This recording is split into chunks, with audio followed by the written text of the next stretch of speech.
Hello students, video शुरू करने से पहले प्लीज चैनल को लाइक, शेयर और सब्सक्राइब जरूर करें। एक इम्पॉर्टेंट इन्फॉर्मेशन, अगर आपको इस वीडियो के नोट्स चाहिए तो डिस्क्रिप्शन बॉक्स में दिया गया डाउनलोड लिंक चेक करें। Thank you. चलिए शुरू करते हैं। इस वीडियो में हम पढ़ेंगे MHI 5 history of Indian economy के प्रीवियस ईयर क्वेश्चन और most important questions with answers. ये क्वेश्चंस आपके एग्जाम के लिए बहुत इम्पोर्टेंट है। अगर आपने ये अच्छे से कर लिए तो एग्जाम निकलना पक्का है। Let's begin. Question 6। Give a historiographical assessment of the oceanic trade. Evaluate Van Leeuwen's hypothesis of peddling trade. Question explanation. इस क्वेश्चन में हमें यह समझाना है कि इतिहासकारों ने समुद्रिक व्यापार ओशियानिक ट्रेड के विकास और प्रकृति को कैसे समझा है। साथ ही हमें वन लियो के पेडलिंग ट्रेड वाले सिद्धांत का विश्लेषण और आकलन करना है, जिसमें उन्होंने एशियन व्यापार को एक छोटी स्टार पर होने वाला स्थानीय व्यापार बताया था। आंसर। इंट्रोडक्शन। ओशियानिक ट्रेड या समुद्रिक व्यापार भारत और एशिया के आर्थिक इतिहास का एक बहुत महत्वपूर्ण हिस्सा रहा है। इसने विभिन्न सभ्यताओं को जोड़ा, सांस्कृतिक और आर्थिक लेन-देन को बढ़ावा दिया। इतिहासकार जैसे KN चौधरी, JC वैन लियो और अश्विन दासगुप्ता ने इस विषय पर अलग अलग दृष्टिकोण दिए हैं। वैन लियो ने अपने पेडलिंग ट्रेड के सिद्धांत से यूरोपियन इतिहास लेखों के पक्षपात को चुनौती दी। यह आंसर उनके सिद्धांत का समीक्षा और उसका मूल्यांकन करेगा। Main body. 1। ओशियानिक ट्रेड पर इतिहास लेख, हिस्टोरियोग्राफिकल बैकग्राउंड। प्रारंभिक यूरोपियन इतिहासकार कहते थे कि एशिया का व्यापार निष्क्रिय और पिछड़ा हुआ था, जिसे यूरोप ने पुनर्जीवित किया। लेकिन राष्ट्रवादी और नव इतिहास लेखक इस विचार से असहमत थे। उन्होंने बताया कि यूरोपियन आने से पहले ही एशिया के पास एक सक्रिय और विकसित समुद्रिक व्यापार प्रणाली थी। KN चौधरी ने अपने कार्य में भारत, अरब और अफ्रीका के बीच के जटिल व्यापारिक संबंधों पर जोर दिया। ये दृष्टिकोण यूरोसेंट्रिक कहानियों से ग्लोबल और सम्मिलित दृष्टिकोण की तरफ बदलाव था। 2। वैन लियो का पेडलिंग ट्रेड सिद्धांत। JC वैन लियूर, जो एक डच इतिहासकार थे, उन्होंने 1930 में अपना पेडलिंग ट्रेड सिद्धांत दिया। उनके अनुसार पूर्व अभिवासित प्री कॉलोनियल एशिया का व्यापार छोटी स्टार का था, जिसमें स्थानीय व्यापारी कोस्ट टू कोस्ट छोटी मात्रा में माल बेचते थे। ये व्यापार डिसेंट्रलाइज्ड था, यानी कोई एक केंद्रीय व्यवस्था नहीं थी। वैन लियो ने कहा कि एशियन ट्रेड कैपिटलिस्ट या बड़े स्टार का नहीं था, बल्कि स्थानीय बाजारों तक सीमित था। 3। वैन लियो के सिद्धांत की आलोचना। आधुनिक इतिहासकार जैसे KN चौधरी और ओम प्रकाश कहते हैं कि वैन लियो का दृष्टिकोण बहुत सीमित था। एशिया में बड़े व्यापारिक नेटवर्क और मर्चेंट गिल्ड्स जैसे गुजराती, अरब, तमिल व्यापारी जो दूर तक व्यापार करते थे। सूरत, कैम्बे, मलाक्का जैसे बंदर नगर बड़े अंतर्राष्ट्रीय व्यापार केंद्र थे। व्यापार के लिए क्रेडिट सिस्टम, हुंडी और पार्टनरशिप जैसे मॉडर्न टूल्स का भी उपयोग होता था। इसलिए सिर्फ पेडलिंग ट्रेड कहना एशियन व्यापार की विकसित व्यवस्था को कम करके दिखाता है। 4। विस्तारित इतिहास लेखक दृष्टिकोण। अश्विन दासगुप्ता ने दिखाया कि भारतीय व्यापारी यूरोपियन दौर से पहले और बाद दोनों समय तक सक्रिय रहे। संजय सुब्रमण्यम ने अपनी कनेक्टेड हिस्ट्रीज अप्रोच में बताया कि एशियन और यूरोपियन व्यापार एक दूसरे के साथ जुड़कर चले, अलग अलग नहीं। आधुनिक इतिहासकार इंडियन ओशन को एक शेयर्ड कमर्शियल स्पेस के रूप में देखते हैं, जहां स्थानीय और अंतर्राष्ट्रीय दोनों व्यापार एक साथ फलते फूलते थे। इस तरह वैन लियो ने यूरोसेंट्रिक सोच को बदला, लेकिन उनका पेडलिंग ट्रेड कॉन्सेप्ट पूरी तस्वीर नहीं दिखाता। कंक्लूजन। वैन लियो का पेडलिंग ट्रेड सिद्धांत इतिहास लेख में एक महत्वपूर्ण मोड़ था, क्योंकि उसने यूरोपियन पक्षपात को चुनौती दी। परंतु उनका ये कहना कि एशियन व्यापार सिर्फ छोटी स्टार पर होता था, अधूरा है। आज के इतिहासकार साबित करते हैं कि पूर्व अभिवासित समय में भी इंडियन ओशन ट्रेड व्यवस्थित, विस्तृत और अंतर्राष्ट्रीय था। वैन लियो का योगदान एक करेक्शन के रूप में महत्वपूर्ण है, लेकिन पूरा सच नहीं। If you need the notes of this video, there's a download link in the description box. Be sure to check it out. Thank you. Let's see the next question. Question 7. Discuss the categories of peasants during the medieval period. Do you agree that the medieval village community represented undifferentiated unstratified mass? Question explanation. इस question में हमें medieval period के दौरान किसानों के अलग अलग वर्ग या कैटेगरीज के बारे में बताना है, जैसे कि फ्री पेजेंट्स, टेनेंट्स और बॉन्डेड लेबरर्स। साथ ही हमें ये भी डिस्कस करना है कि क्या उस समय का गांव एक समान, अनडिफरेंशिएटेड और बराबरी वाला समाज था, या उसमें कास्ट और धन के आधार पर अंतर था। आखिर में अपना कंक्लूजन देना है। आंसर। इंट्रोडक्शन। मध्यकालीन भारत की अर्थव्यवस्था मुख्यतः खेती पर आधारित थी, जहां किसान समाज के सबसे महत्वपूर्ण उत्पादक थे। गांव आर्थिक जीवन का केंद्र था, लेकिन सब किसान बराबर नहीं थे। उनके अधिकार, कर के बोझ और भूमि पर नियंत्रण के आधार पर उनमें अंतर था। कुछ इतिहासकार पहले गांव को एक समान और शांत समुदाय मानते थे, लेकिन नए इतिहासकार दिखाते हैं कि वहां गहरी सामाजिक और आर्थिक असमानता मौजूद थी। Main body. 1. Medieval agrarian society का स्वरूप। मध्यकालीन समय में पूरा देश मुख्यतः खेती पर निर्भर था। हर गांव में खेती करने वाले, शिल्पकार और सेवा प्रदान करने वाले लोग मौजूद थे। भूमि आर्थिक शक्ति का मुख्य स्रोत थी, और जिसके पास जमीन थी, उसकी सामाजिक स्थिति भी ऊंची होती थी। रियासत और जमींदार किसानों से कर, लगन और मजदूरी के रूप में उचित धन निकलते थे। 2. पेजेंट्स की कैटेगरीज। किसानों को उनके भूमि के अधिकार और मालिक या रियासत से संबंध के आधार पर विभाजित किया गया था। ए. खुदकश्ता किसान, रेजिडेंट प्रोप्राइटर्स। ये स्थायी निवासी किसान होते थे जिनके पास अपनी जमीन पर वंशज अधिकार होता था। ये सीधा रियासत को कर चुकाते थे और स्थिर जीवन जीते थे। बी. पाही कस्टा, नॉन रेजिडेंट कल्टिवेटर्स। ये लोग दूसरे गांव की जमीन पर खेती करते थे। उनके अधिकार कम सुरक्षित होते थे और इन्हें ज्यादा लगन देना पड़ता था। सी. टेनेंट्स और शेयर क्रॉपर्स। ये जमींदार या मंदिर के अधिकार के नीचे जमीन पर काम करते थे और अपनी उपज का हिस्सा भुगतान में देते थे। डी. बॉन्डेड लेबरर्स, विस्टी, बगर। ये लोग मजबूरन मालिक या जमींदार के लिए काम करते थे, कभी कभी बिना तनख्वाह के। उनकी स्थिति लगभग दास जैसी होती थी। ए. आर्टिजन्स और सर्विस क्लास। लोहार, बढ़ाई, कुम्हार जैसे शिल्पकार गांव की अर्थव्यवस्था का हिस्सा थी, लेकिन आर्थिक रूप से ये भी आश्रित थे। 3. Village community. बराबरी या असमानता। अंग्रेजी अधिकारी जैसे हेनरी मैने और चार्ल्स मेटकाफ ने कहा था कि भारतीय गांव एक सेल्फ सफिशिएंट और बराबरी पर आधारित व्यवस्था है। लेकिन नए इतिहासकार जैसे इरफान हबीब, आर.एस. शर्मा और बी.डी. चट्टोपाध्याय ने इस धारणा को गलत साबित किया। उनका कहना है कि गांव में कास्ट, जमीन और पेशे के आधार पर गहरी स्ट्रैटिफिकेशन, वर्ग भेद थी। उच्च जाति के जमींदार और बड़े किसान अधिक अधिकार रखते थे, जबकि छोटी जाति के लोग मजबूर और कर के बोझ तले थे। 4. क्षेत्रीय अंतर। दक्षिण भारत, तमिलनाडु के वेल्लालर और आंध्र के रेड्डी प्रभुत्वशाली थे और उन्होंने नीचे के किसानों को नियंत्रित किया। उत्तर भारत, राजपूत और जट लोग जमींदारी अधिकार रखते थे, उनके नीचे छोटे किसान और मजदूर काम करते थे। पूर्व भारत, मुगल समय में बड़े जमींदारी एस्टेट बने, जहां किसानों पर भारी कर लगाया जाता था। 5. आर्थिक और सामाजिक संबंध। किसानों और शासक वर्ग के बीच संबंध अधिकांश शोषणपरक थे। किराज, उश और लगन जैसे कर ने किसानों को गरीबी और ऋण के चक्कर में डाल दिया। फिर भी गांव में परस्पर निर्भरता थी, खेती, कला और सेवा सब एक दूसरे से जुड़े हुए थे। कंक्लूजन। मध्यकालीन गांव किसी भी रूप में बराबरी पर आधारित समुदाय नहीं था। वहां कास्ट और धन के आधार पर गहरी असमानता थी। किसानों के अलग अलग वर्ग, कुछ मालिक, कुछ मजदूर। इसलिए गांव को एक समान और अविभाजित समुदाय कहना गलत है। फिर भी गांव की व्यवस्था एक दूसरे पर निर्भर सामाजिक और आर्थिक संगठन पर टिकी हुई थी।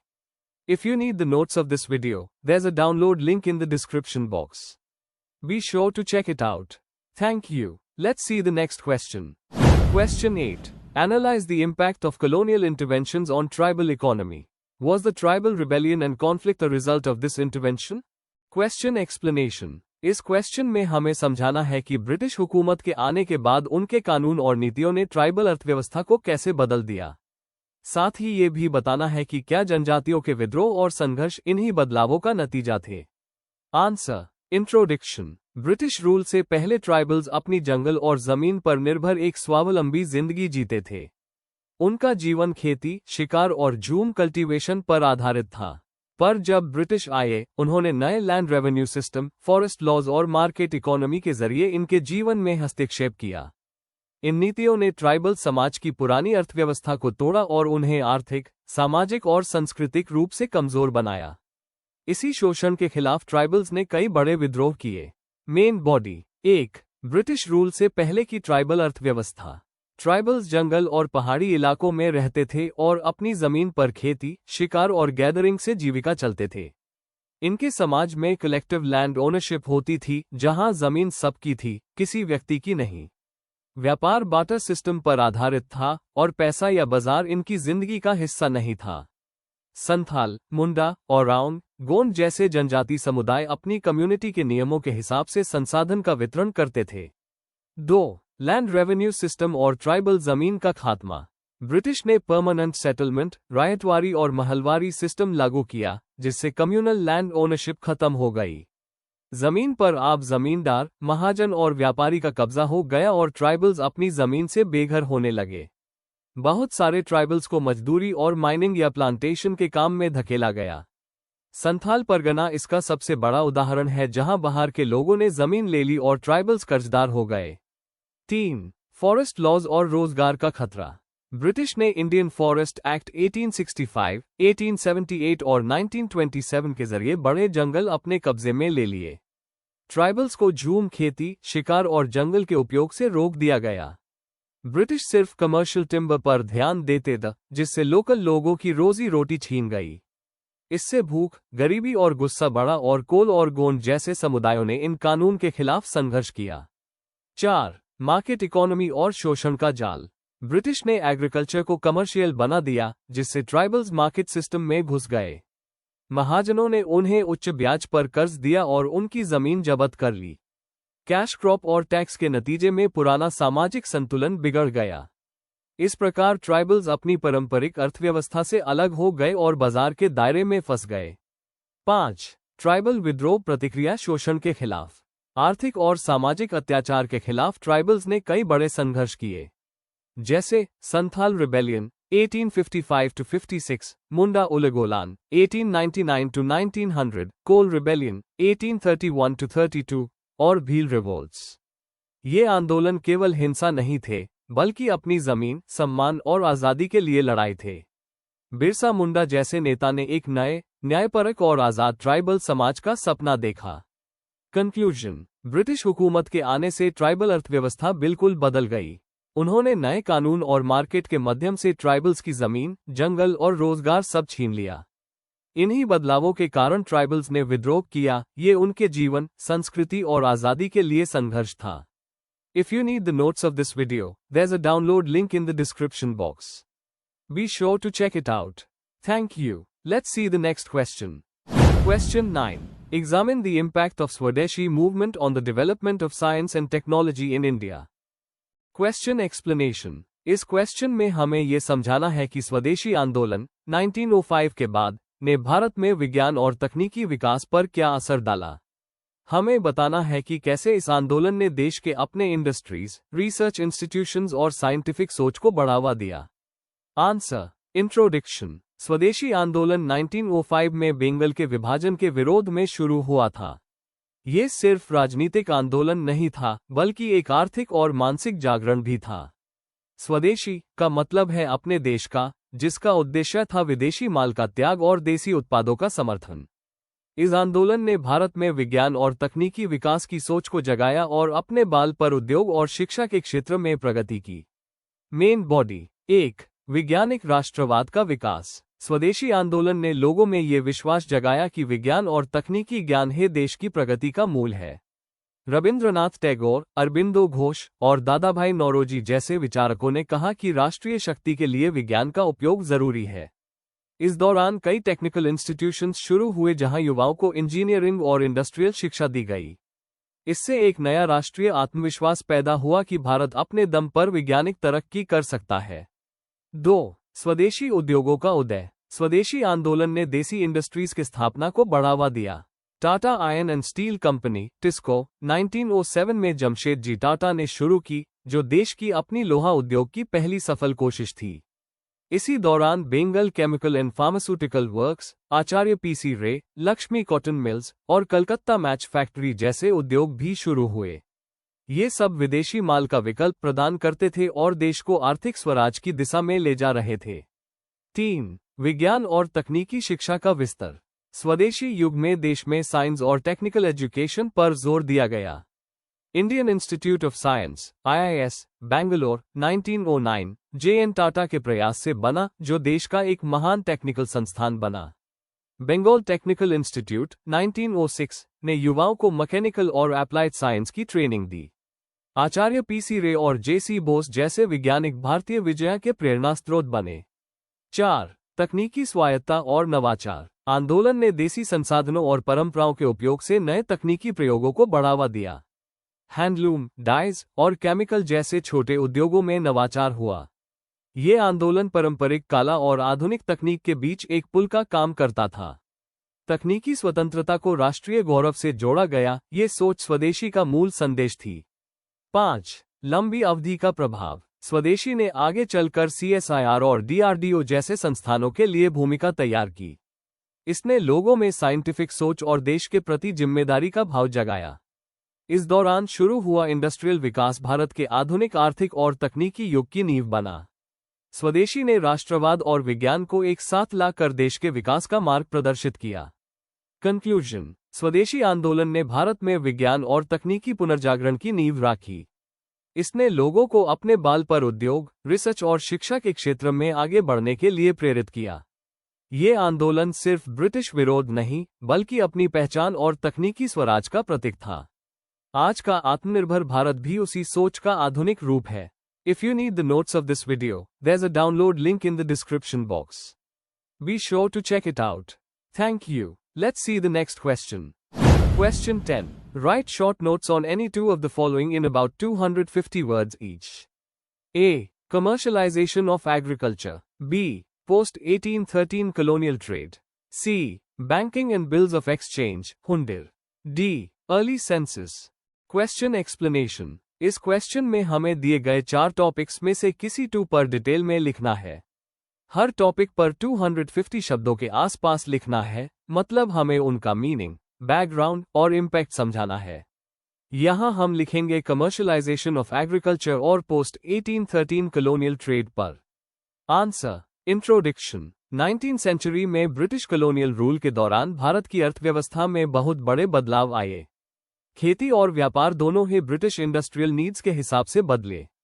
इस दौर में 2 इंपॉर्टेंट डेवलपमेंट्स हुए, कमर्शलाइजेशन ऑफ एग्रीकल्चर और पोस्ट 1813 कॉलोनियल ट्रेड, जिनसे भारत की आर्थिक संरचना पूरी तरह बदल गई। ए. कमर्शलाइजेशन ऑफ एग्रीकल्चर, मीनिंग और बैकग्राउंड। कमर्शलाइजेशन ऑफ एग्रीकल्चर का मतलब है जब किसान अपनी जमीन पर खेती अपने उपयोग के लिए नहीं बल्कि बाजार में बेचने के लिए करते हैं। यह प्रोसेस 19th सेंचुरी में ब्रिटिश पॉलिसीज के चलते शुरू हुई, जब उन्होंने कॉटन, इंडिगो, जूट, टी जैसे कैश क्रॉप्स को बढ़ावा दिया। कॉजेस: ब्रिटिश इंडस्ट्री की डिमांड। इंग्लैंड की मिल्स को रॉ मटेरियल चाहिए था, इसलिए भारत से कॉटन और इंडिगो मंगवाया गया। रेवेन्यू पॉलिसी: परमानेंट और रायतवारी सेटलमेंट के तहत टैक्स कैश में देना पड़ता था, इसलिए लोग कैश क्रॉप्स उगने लगे। ट्रांसपोर्ट का विकास: रेलवेज और सड़कों से गांव बाजार और पोर्ट से जुड़ गए। एक्सपोर्ट पर फोकस: ब्रिटिश ने रॉ मटेरियल्स एक्सपोर्ट करने और लोकल इंडस्ट्रीज को दबाने की पॉलिसी बनाए। इम्पैक्ट: इकोनॉमिक डिपेंडेंस: किसान बाजार के दामों पर निर्भर हो गए। कर्ज और गरीबी: महाजनों और बीच वालों के कर्ज से किसान बर्बाद हुए। अनाज की कमी: खाद्य फसलों की जगह कैश क्रॉप्स उगने से अकाल बढ़ गया। मार्केट सिस्टम का विकास: बाजार और व्यापार की सोच देश में बढ़ने लगी। क्रिटिकल व्यू: इस प्रोसेस से ब्रिटिश को फायदा हुआ पर भारत की गांव अर्थव्यवस्था कमजोर पड़ गई। स्वतंत्रता के बाद भी इसका असर लंबा चला। B. Post 1813 colonial trade. Background: 1813 के चार्टर एक्ट ने ईस्ट इंडिया कंपनी का भारत के साथ ट्रेड मोनोपोली खत्म कर दिया, टी और चीन ट्रेड के अलावा। इससे ब्रिटिश प्राइवेट मर्चेंट्स को भारत के साथ फ्री ट्रेड करने का मौका मिल गया। Main features: free trade policy, Bharat से रॉ मटेरियल एक्सपोर्ट और ब्रिटेन के फिनिश्ड गुड्स इंपोर्ट होने लगे। ड्रेन ऑफ वेल्थ, देश से धन का बहुत बड़ा बाहर निकल गया। देसी उद्योगों का विनाश, ब्रिटिश सस्ते माल के आने से इंडियन हैंडीक्राफ्ट्स तबाह हो गए। नए ट्रेड सेंटर्स, बॉम्बे, कलकत्ता और मद्रास बड़े व्यापारिक शहर बन गए। इंफ्रास्ट्रक्चर का विकास, रेलवेज और पोर्ट्स ब्रिटिश ट्रेड के लिए बनाए गए।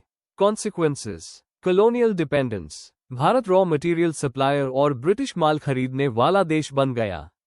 नए व्यापारी वर्ग का उदय, बीच वाले और एजेंट्स बढ़े, ट्रेड इम्बैलेंस, इंपोर्ट ज्यादा और एक्सपोर्ट सिर्फ रॉ गुड्स तक सीमित रहा। लॉन्ग टर्म असर, भारत की अर्थव्यवस्था असंतुलित और पिछड़ी बन गई। कंक्लूजन, कमर्शियलाइजेशन ऑफ एग्रीकल्चर और 1813 के बाद के ट्रेड पॉलिसीज ने मिलकर भारत को ब्रिटिश आर्थिक सिस्टम का हिस्सा बना दिया। इन्होंने देश के अपने इंडस्ट्रीज और खेती प्रणाली को कमजोर कर दिया और भारत को गरीबी के दौर में धकेल दिया। Before we end, please like, share and subscribe the channel for more such study materials and one important information अगर आपको नोट्स चाहिए तो डिस्क्रिप्शन बॉक्स में डाउनलोड लिंक दिया हुआ है, जरूर चेक करें। Thank you.